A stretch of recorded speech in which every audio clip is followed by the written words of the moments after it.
Well, hi everybody. It's a pleasure to be here today. My name is Greg Aarons. I'm a professor in the Department of Psychiatry at UC San Diego, also director of the Child and Adolescent Services Research Center, which we've had here in California for over, gosh, 30 years now, I think. Also co-director of our UC San Diego Dissemination Implementation Science Center and co-PI with Lauren Brookman-Frazee of the InStep Children's Mental Health Research Center.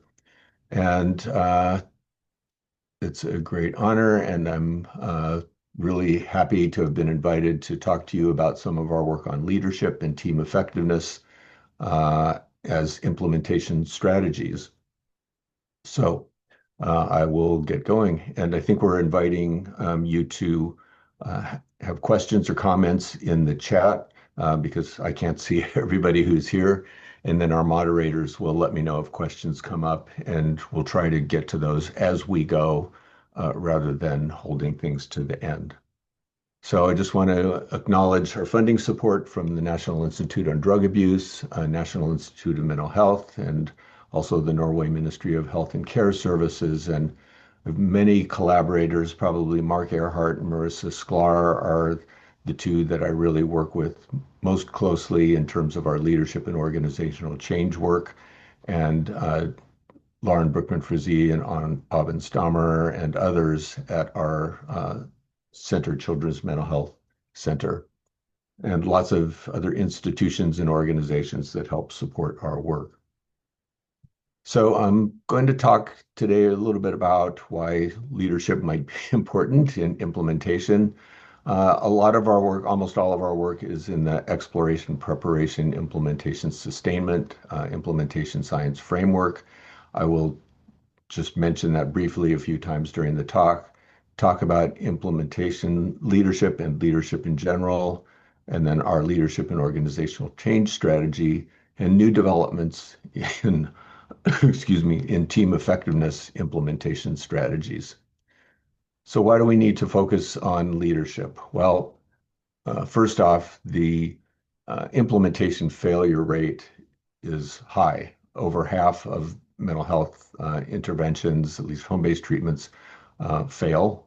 And I love this little statement here. For programs that were still identifiable, many key elements were no longer part of services. So EBPs often get implemented, but then there's a lot of drift or lack of fidelity to those.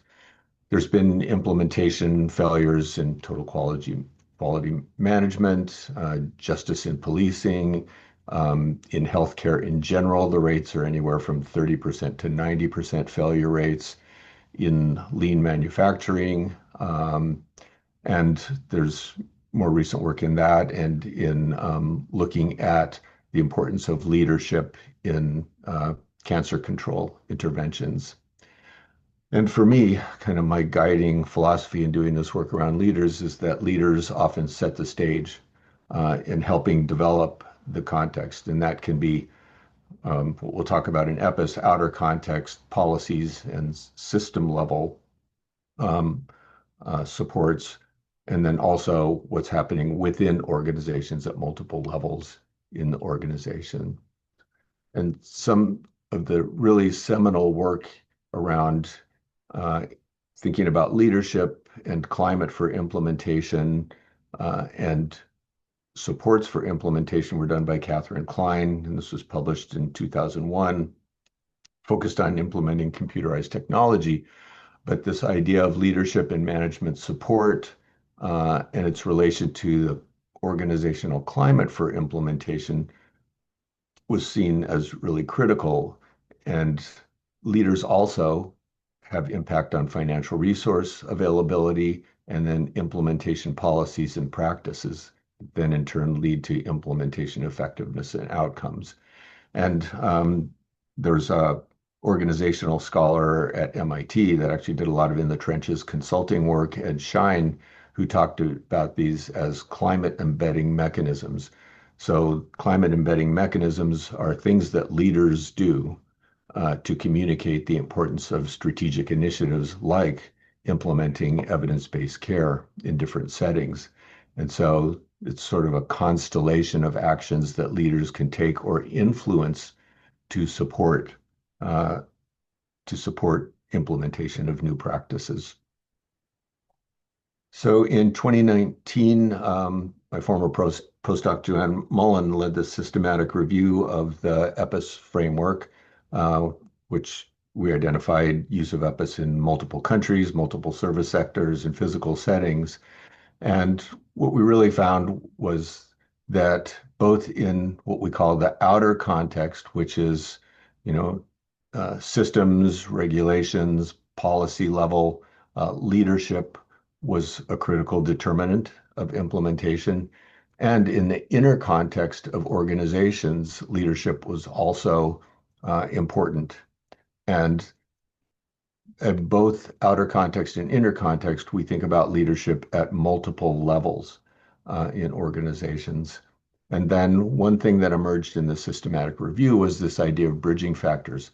So, what are the bidirectional influences of bridging factors? So, for example, how does a policy get translated into funding, like contracts, MOUs, MOAs, to support what's happening in terms of implementing evidence-based care in the inner context? And by the same token, there can be advocacy organizations or professional organizations around mental health, around addiction treatment that work to influence or raise issues of importance for policymakers to consider as they go through. And then, of course, the characteristics of particular innovations or evidence-based practices. Some are easier, some are more difficult to implement. So, for example, there are some very complex multiple session interventions, but there are also things that are more easily scalable, such as single session interventions for mental health or addiction, which have also shown some promise in terms of improving outcomes. So this is just briefly how we think about leadership within this larger context of implementation.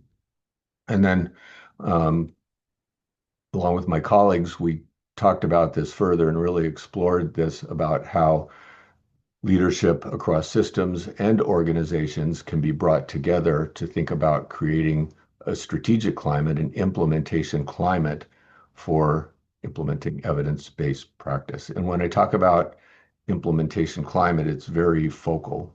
There's a lot of work in organizational climate that's kind of more general about, what's it like to work at this organization? Is it a happy place? Is it not a happy place to work?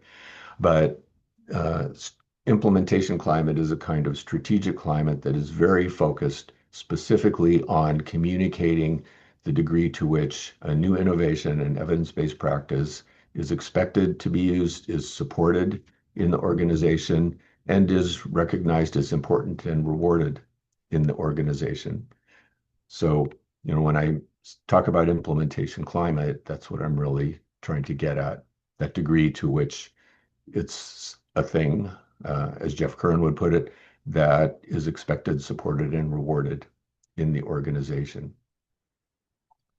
So, given that there has been a lot of anecdotal work, observational work around the associations of leadership, climate, and attitudes towards evidence-based practice and outcomes, we decided to think about what types of leadership and how would we support leaders in the implementation process.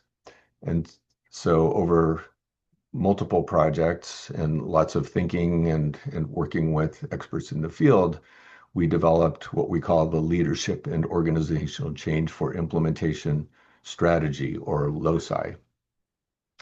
And the goal of LOCI is to train leaders and support leaders at multiple levels in organizations and sometimes in systems in a way that will create that climate, that will communicate to staff that evidence-based practices are supported and should be integrated in the organization. And so it's helpful when I talk about leadership to think about, what type of leadership. There's lots of leadership models and frameworks and approaches out there. Probably the most common is the full range leadership model by Bernie Bass and Bruce Avolio.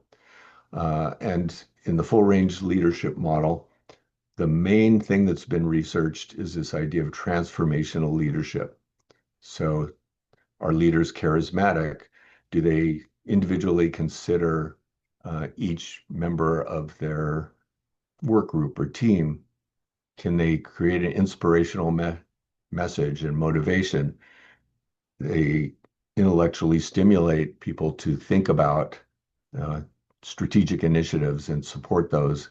And then do they have this idea of idealized influence? So there's been a ton of research globally on transformational leadership and a little bit less so, but also a lot of work on what's called transactional leadership. And that's characterized by contingent reward or, our staff, our employees rewarded when they do a good job. And rewards can be, recognition. Uh, not so often is it some sort of fiscal or financial reward. And then this idea of management by exception active. When we think of children's mental health services, addiction services, um, how closely do leaders monitor what's going on and provide guidance? It's important to have enough of this management by exception oversight of kind of deliverables and requirements in services, but too much, and then staff start to feel micromanaged and it becomes a negative thing. And then this idea of passive avoidant leadership is just the leader who's not present, not engaging. So these are general areas of leadership factors, but not necessarily focused on implementation per se. And in our work, we've had to develop measures to assess these constructs, such as implementation leadership. And when we did this work, we were thinking of leader behaviors specifically that support and engage providers in successful evidence-based practice implementation. So is a leader proactive? Do they have a plan to address implementation? And are they thinking ahead and staying on track with implementation? Are they knowledgeable, excuse me, about the things that are being implemented and how to go about leading implementation? Are they supportive of their staff? Do they recognize and appreciate their staff efforts on implementing evidence-based practice? And then do they perseverant leadership, carrying on through the challenges of implementing EBP? And it's interesting as we've been doing this work globally. So for example, in China, we were working with a group who were translating this implementation leadership scale measure, and the carry on through the challenges or the ups and downs was translated as carrying on through the joys and sorrows of implementing evidence-based practice. And if you've ever been involved in an implementation, to me, that's pretty apt. The joys and sorrows, because there really are ups and downs and problem solving that go into that process. And I will mention that we do have a paper in press led by Mark Earhart that's expanding to a few more dimensions this implementation leadership, including leaders being more available, having strong communication, and having strong communication with their staff. And also similar to that full range model, that piece about vision, having a vision and communicating that vision for implementation. So that should be published here in the next couple of months in Implementation Science Communications. So moving on. So, when we're thinking about how to do this, how to really develop leaders for evidence-based practice, there are a few dimensions. And the first is that our work is data-driven. There's lots of consultation approaches and trainings in leadership, but very few have empirical evidence.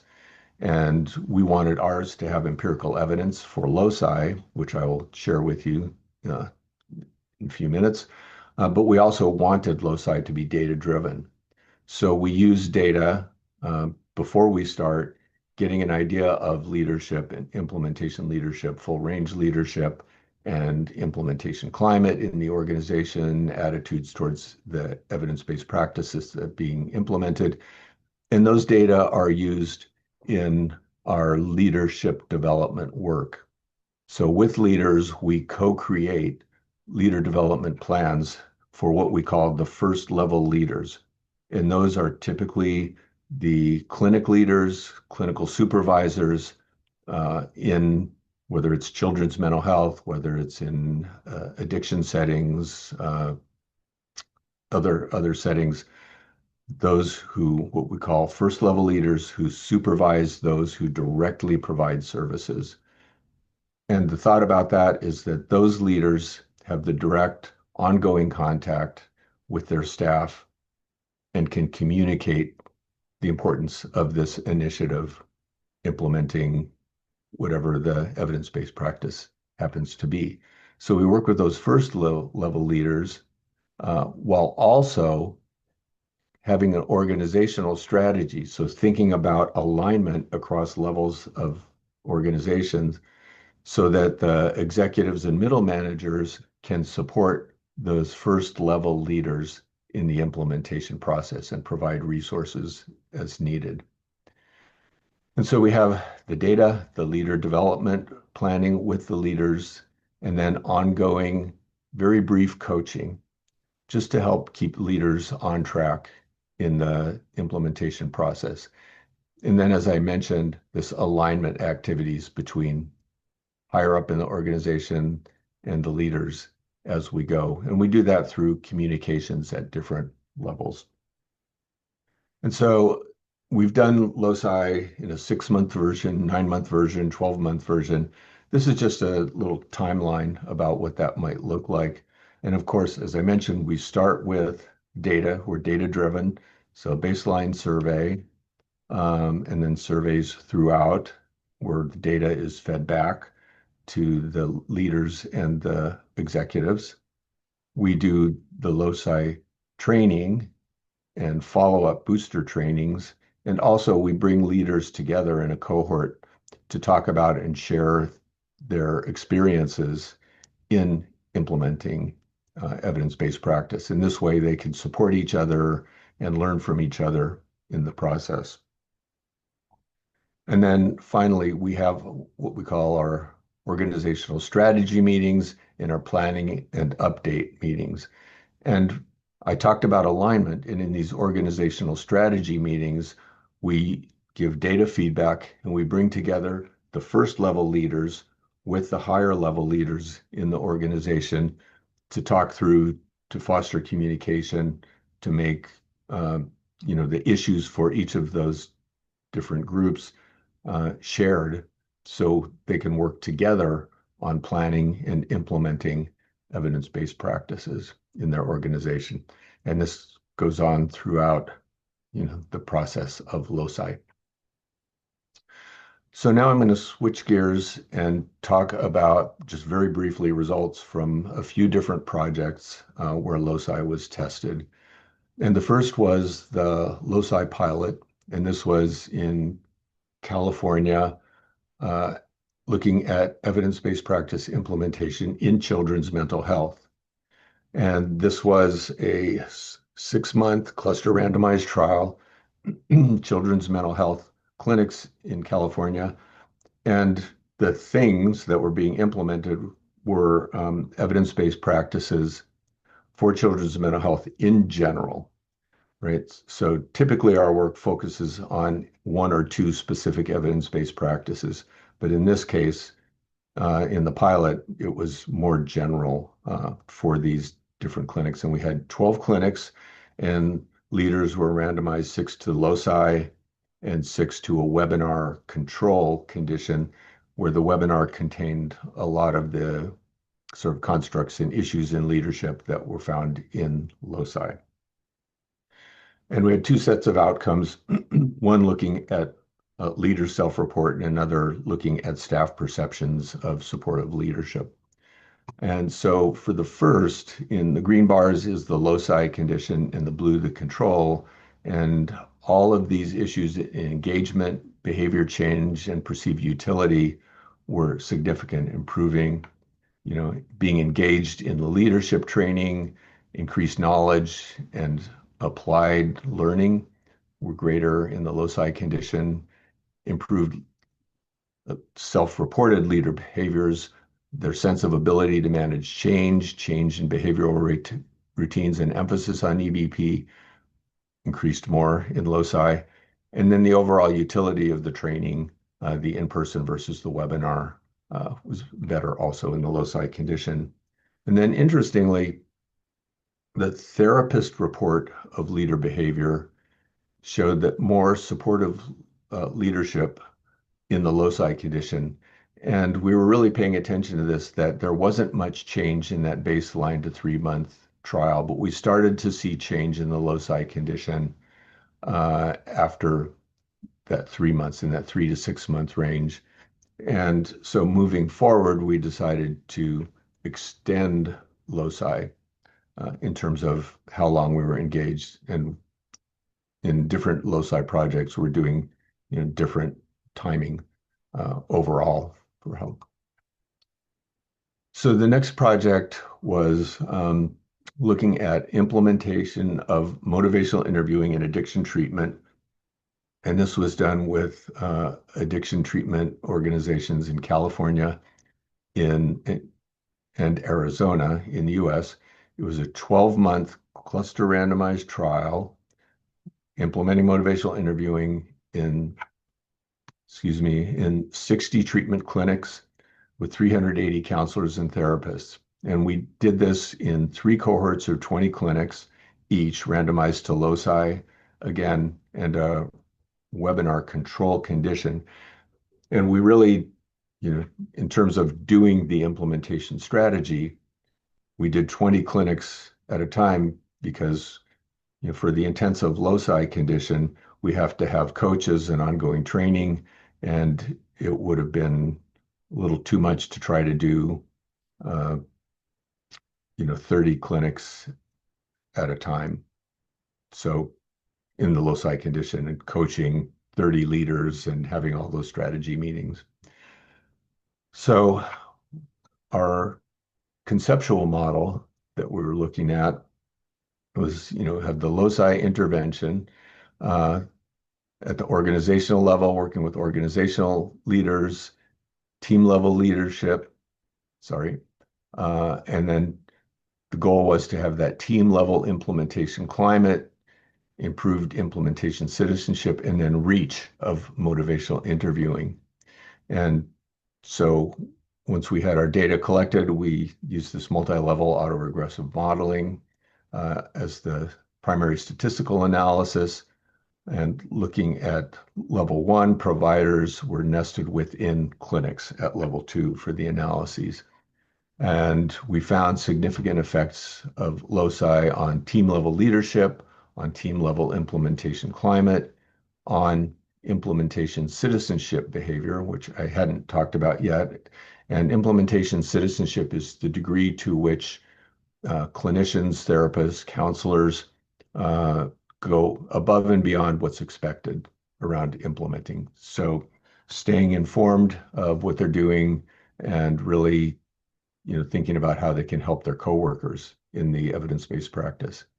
And then EBP reach in this case was based on the number of recordings of motivational interviewing sessions that providers uploaded during the project. So once again, significant effects for all of these constructs. This was at 4 months. However, those effects softened over time. So that's something that we have thought about for loci and how we can keep those effects stronger over time, which has happened in multiple trials. So I wanted to talk uh, in more detail about Loci Norway, um, because this is a group, my understanding, the group I'm talking to is focused on children's mental health. Uh, this was a countrywide implementation effort to implement trauma treatments in health trusts and clinics in Norway, both adult clinics and youth clinics. And the things that were being implemented was trauma screening for everyone, and treatment for youths using trauma-focused CBT, and for adults implementing cognitive therapy for PTSD and or EMDR. And this involved 47 leaders in 43 mental health clinics and 804 therapists funded by the Norwegian Ministry of Health and Care Services. And in this uh, one of the things we did is the colleagues in Norway, who were wonderful to work with, uh, translated all of the materials, and we worked with them on translations and back translations. And then we trained the teams in Norway to deliver loci.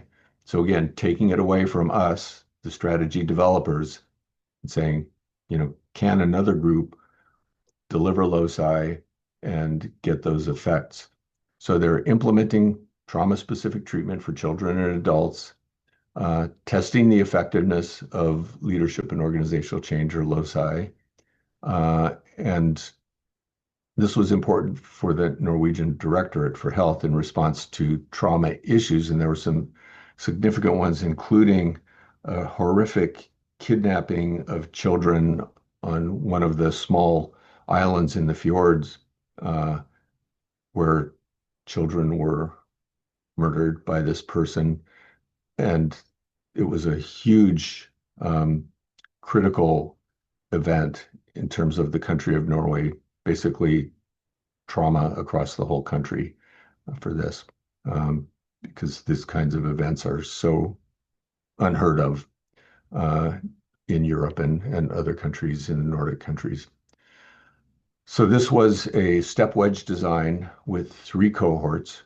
And so the results I'm going to show you, you'll see individual level kind of lines, but then lines of change for when loci started, before loci started and after loci started in each of the organizations and clinics.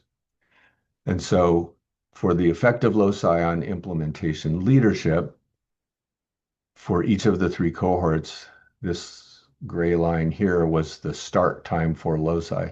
So you could see implementation leadership prior to loci and then after loci for those 3 cohorts. So significant effect of loci being done not by us, but by the Norway colleagues.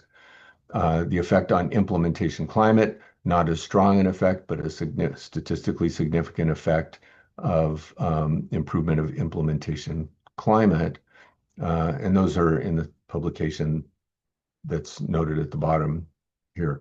Work that's being done now that hasn't been published yet is looking at intentions to use trauma assessments in this project as well, and similar effects, intentions to use the trauma effect in trauma assessments before loci and after loci initiated. So they're finding effects across all these dimensions. They have also done some analyses looking at the mediational pathways in the model and finding some significant effects as well, because we're very interested in testing that conceptual model that loci affects leadership, leadership affects climate, climate affects reach and fidelity, and hopefully children's outcomes. And to that end, we have the Loci Wisdom Study based in Idaho, Oregon, and Nevada, and led by Nate Williams at Boise State. And for this project, I'll go into more depth. There's a couple publications here noted that are out now.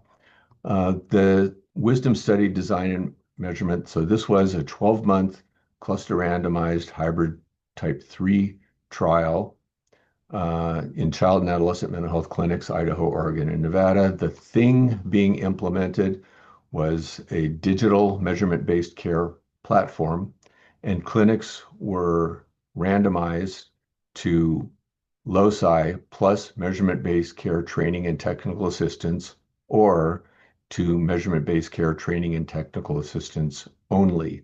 So you can see that design here in the project.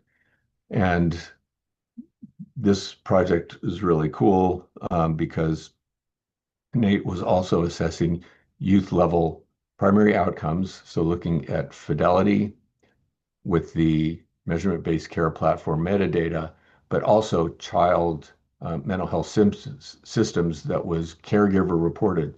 So multiple different data sources, including clinician-reported mechanisms, first-level leadership, and clinic implementation climate from the clinicians themselves. And of course, early on in the project, COVID hit, and in fact, we were up in Boise. Myself, Mark Earhart, and Marissa Sklar were up in Boise meeting with some of the clinic leaders and with Nate and his team. And then the next week, everything shut down for COVID. So we went all virtual at that point in the project. So this theoretical model, so this should look similar to what we had earlier. We had loci with a hypothesized change in clinic first level leadership, implementation leadership, and transformational leadership, an effect on clinic implementation climate, and proposed effects on the primary implementation outcome, which is digital measurement-based care, fidelity, and reach, and clinical outcomes, symptom improvement among youth who were in treatment and services at that time. So, loci effects on fidelity. So we saw a significant effect, and I just want to mention, so our team did the loci strategy during that first year of the project, and then we were out. It was all Nate's kind of following up with the organizations. But loci effects on fidelity, significant effect for loci for measurement-based care fidelity. And then we looked at the indirect effect of loci on measurement-based care fidelity through climate, and found loci did influence implementation climate, and implementation climate influenced digital measurement-based care fidelity in that pathway, and it was a significant indirect effect in that. So we saw that. Next was to look at the indirect effect of loci and implementation climate through leadership. So this is the hypothesized pathway, and we did find those effects, and the indirect effect was significant in that test. And also looking at loci's effect on transformational leadership. So there was a significant effect there, but there was not a significant effect of transformational leadership on implementation climate.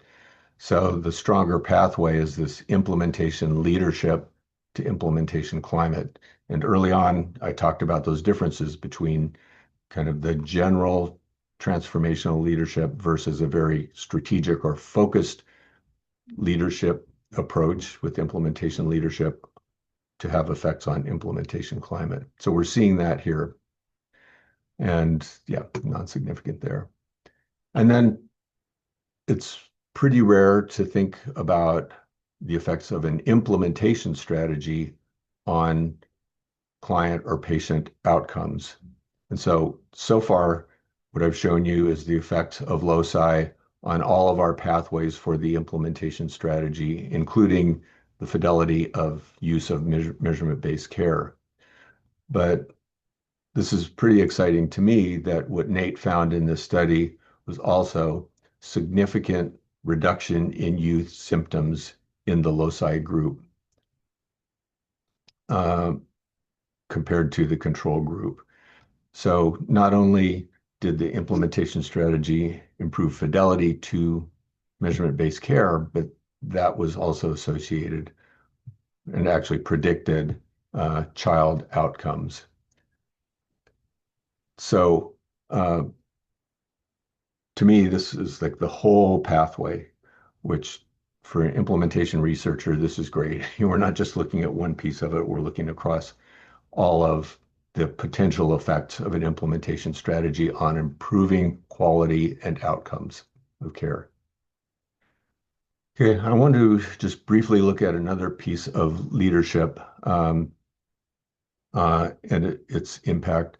And this was a study of evidence-based practice sustainment in 2 U.S. states, 11 children's service systems across 87 counties in the Oklahoma statewide children's service system, every county in the state, and then also in California, 10 counties where a child neglect intervention, the same child neglect intervention was being implemented both in Oklahoma and in these counties in California.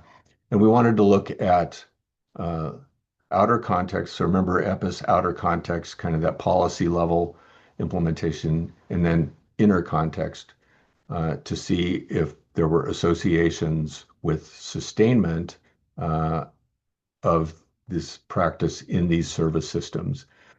And what we found in this, we parsed out the different service systems into full sustainment, partial sustainment, and non-sustainment. And in this case, leadership context competence at the outer context system level was associated with better full and partial sustainment of the child neglect intervention versus the non-sustaining sites. So higher leadership competence in sustaining sites versus non-sustaining sites. And then for the inner context of the organizations, essentially at the unit level or kind of clinic level, we found significant effects for transformational leadership to be higher in sustaining sites, and for that passive avoidant leadership that I talked about, that passive leadership was higher in non-sustaining sites. So just some insights into the types of leadership that might be associated both the outer context and inner context, outer context of the system, inner context of organizations as we're thinking about what we need to implement effectively. And this goes back to that article that I mentioned earlier on aligning system and organizational strategies, really kind of thinking big picture, which is an area that we're moving into with our current NIDA trial. And now I want to shift gears because the title of the talk was thinking about leadership and team effectiveness. And a lot of this work in thinking about team effectiveness now is being driven by, we have an NIMH Alacrity Center, which is a large P50 grant from the National Institute of Mental Health. Lauren Brookman-Frazee is the contact PI, and I'm a MPI with her on the project. And this is for the InStep Children's Mental Health Research Center. And this center is focused on applying team effectiveness research to improving implementation strategies and implementation approaches in children's mental health across multiple service systems. And this is our inaugural meeting where we're meeting in San Diego just, 3.5 years ago when we started the center. But the center goals are to develop and test team-based implementation strategies to improve services for children with mental health and developmental needs. And this is across systems, including schools, child welfare, specialty mental health, pediatric health care, and we're actually interested in bringing people in that are working across juvenile justice settings as well. But taking this approach really kind of begs the question of, what is team effectiveness? And it starts by thinking about, what is a team? And in the literature, it's defined as two or more people who interact dynamically and interdependently and adaptively toward a shared goal.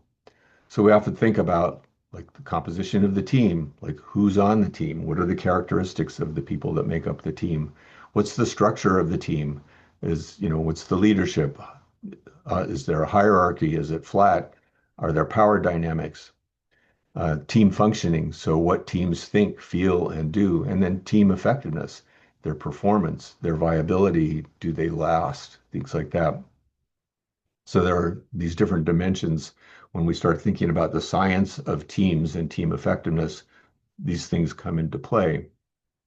And in implementation science, there can be different types of teams, implementation support teams, existing care teams, new care teams, quality improvement teams, multi-team systems, so teams that work across. So you might think of a surgical team and an ICU team in a hospital, for example.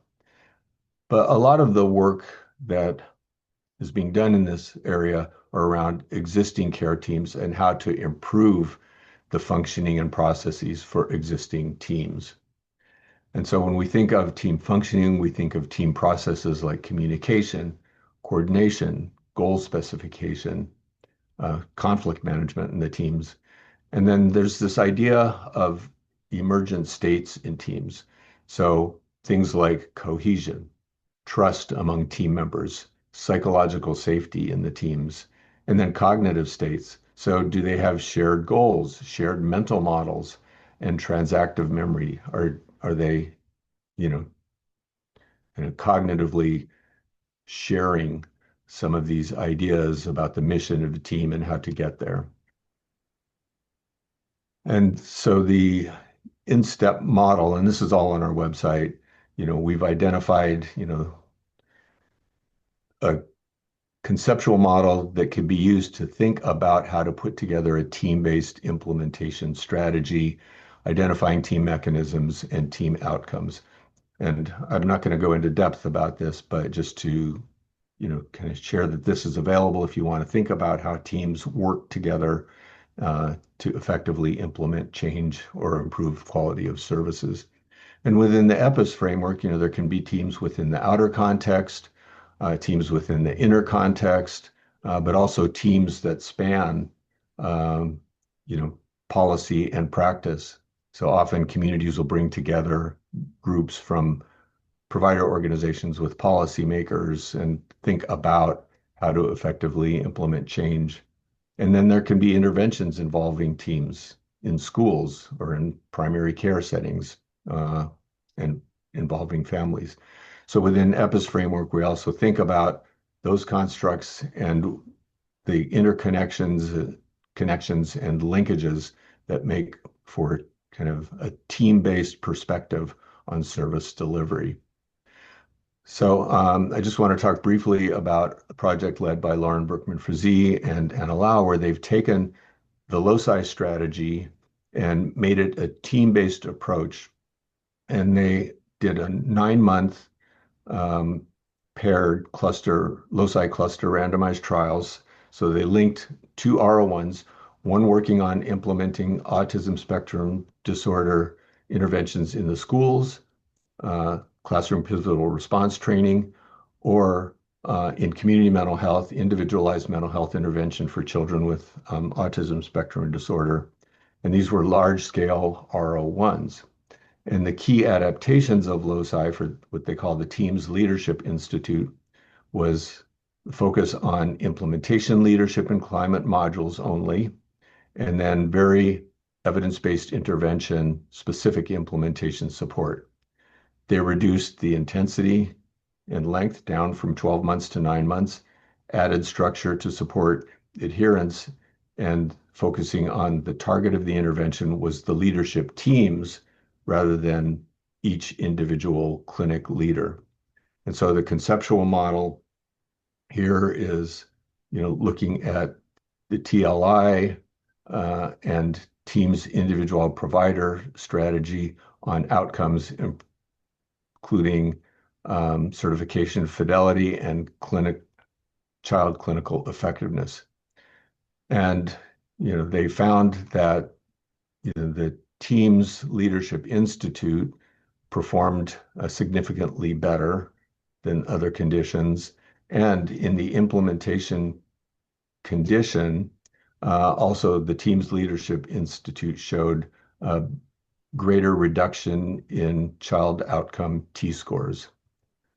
So I know we're getting towards the top of the hour, so I know we covered a lot, but this idea of loci core components, uh, looking across these different studies, the leadership focus, working higher up in the organization, with individual organization and team focused approaches, those core components seem to be effective in change, not just in those sort of implementation conceptual model um, constructs, but also in terms of child outcomes.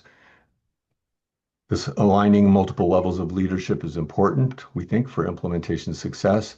And then loci adapted um, across these different contexts and EBPs were showing positive outcomes.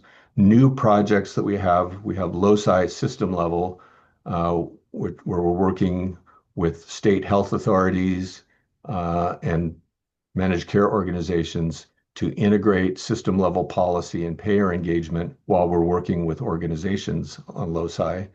Um, so that's in process.